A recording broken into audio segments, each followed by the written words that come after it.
president satisfied at the speed at which all of this is happening? It was nearly 4 weeks ago over Thanksgiving vacation in Nantucket when he first talked about the Omicron variant. We've known Christmas obviously is coming for a long time, and yet these sites will not be set up until the end of this week, which is Christmas. Is he satisfied at the speed in which this is all happening?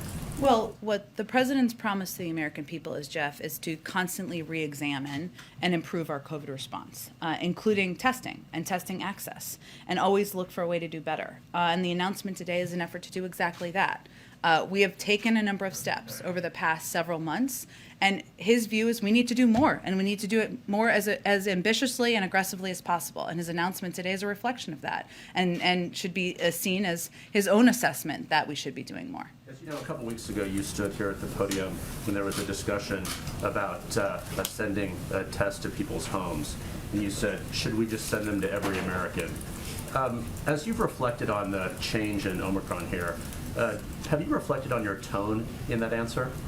Well, Jeff, I would say there's not a day that goes by that I don't leave this podium and wish I would have said something with greater context or more precision or additional information. And that day there was a lot of good questioning on testing, and during that briefing I conveyed a lot of information about our expansion of testing, about the 50 million tests that we were making available, about the 20,000 free testing sites. And should I have included that additional context again in that answer? Yes, going back, I wish I would have done that.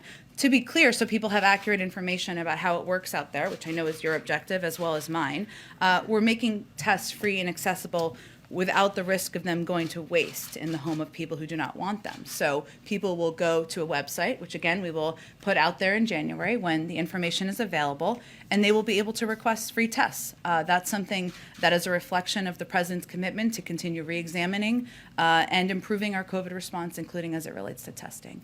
Go ahead, Ed. And on testing, because why not? There's more to ask here, and I realize you may not have answers yet, but is there any sense of whether you'll be able to guarantee that from moment ordered online, how long one will have to wait to receive them? And are you going to be relying on FedEx, UPS, Amazon, or the Postal Service to help distribute these? Again, really good questions, and we, of course, want people to be able to rapidly receive the tests, and people have certainty to know they can get a test, they can feel safe going to their workplace, seeing their family members, sending their kids to school. That's our objective. The details of how it will be distributed and the mechanisms will all be coming soon. And has there been any active discussion yet between the White House and Congress about a possible supplemental now to deal with Omicron? I realize mayors and governors are flush with cash thanks to all the legislation passed this year.